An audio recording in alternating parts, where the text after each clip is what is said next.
Learning isn't the easiest term to define. There are many perspectives one can take, whether it be psychological, educational, cognitive, or neurological. However, all of them share one key aspect, and that is the emphasis of learning involving some kind of change resulting from experience or practice. These changes may be behavioral, actual changes to our brain structure, or how we come to understand something. For this video, I want to explore learning in the context of education, where you have been given a subject like mathematics, hard sciences, or really anything at all.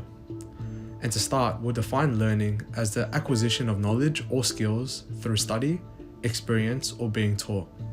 Being able to apply these skills in different situations from the classroom to daily life.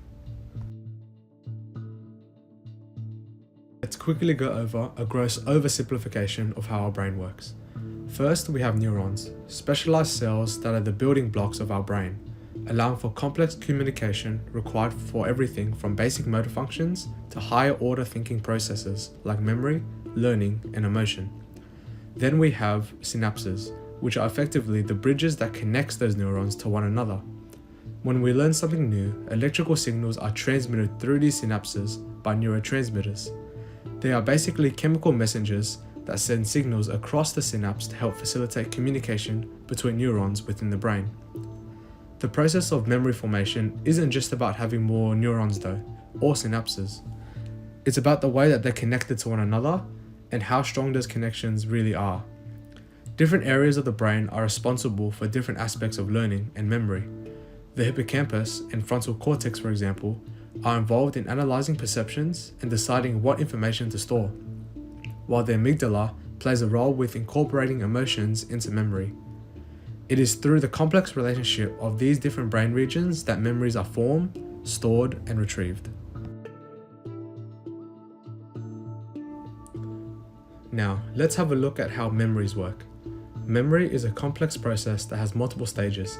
We have sensory, short-term, and long-term. Sensory memory is the first stage that receives and processes the very first of your perceptions, holding raw information for no more than a few seconds. Short-term memory is the second stage, and can hold a few pieces of information lasting for 20 to 30 seconds.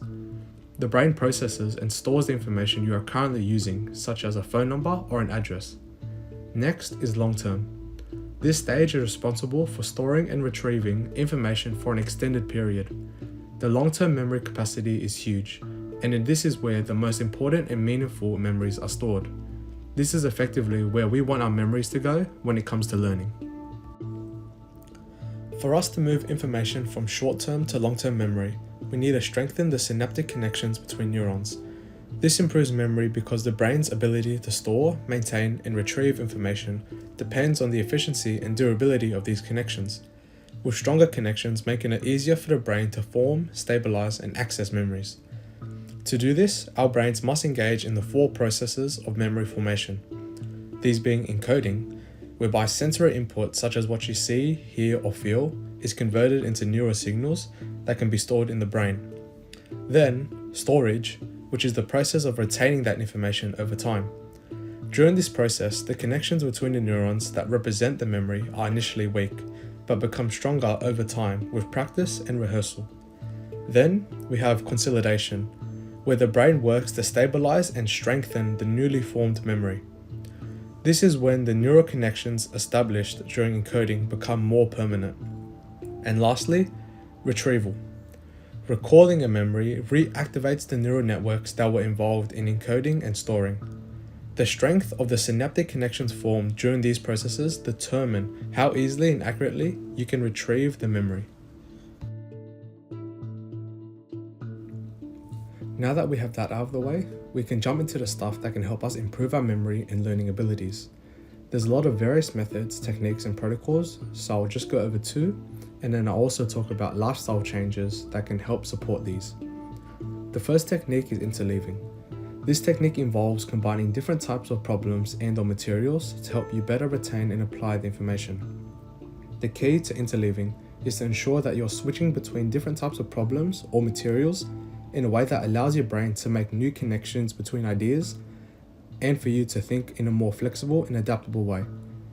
This will lead to a deeper understanding of the material and better long-term learning. Let's say you're studying for a math exam. Instead of going through each module individually and trying to master it, try to switch between different topics.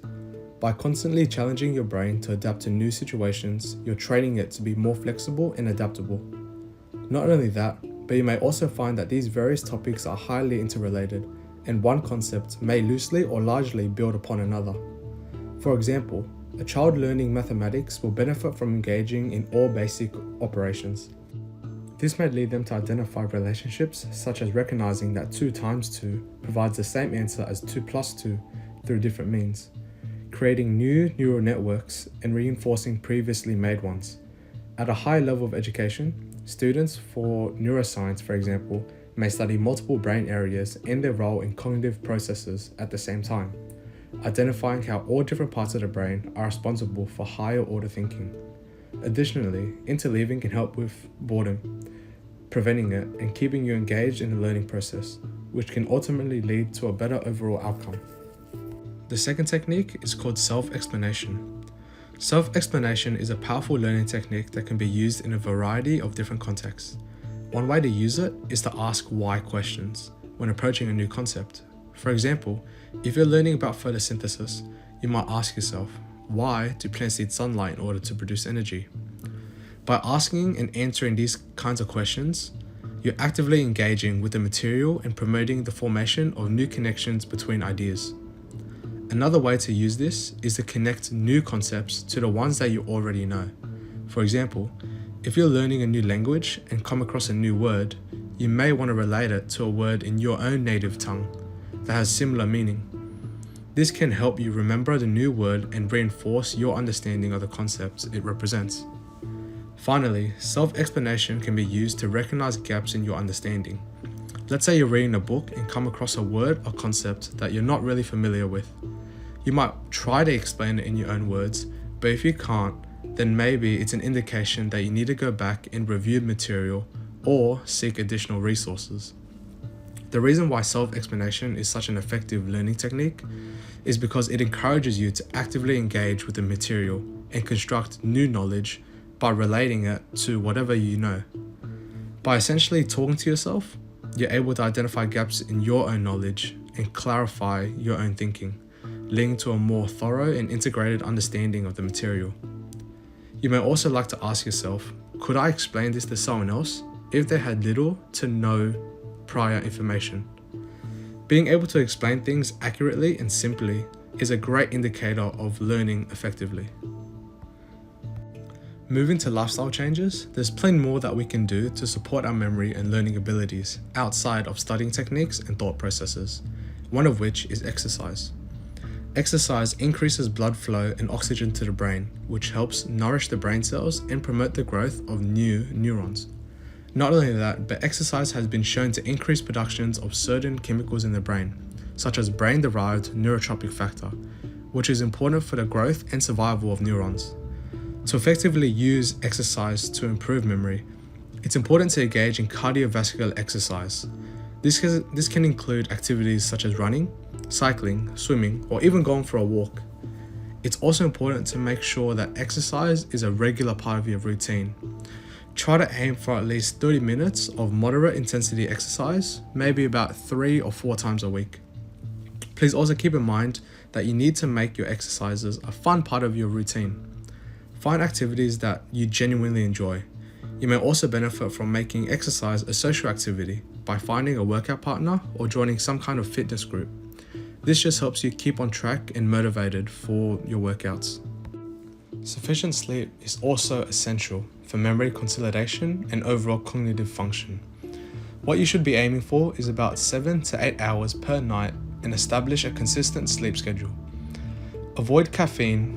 Limiting screen time before bed and creating a calm sleeping environment can also support better sleep quality.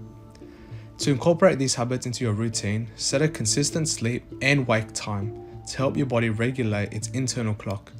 In doing this, you make it easier to fall asleep and wake up at the same time every day.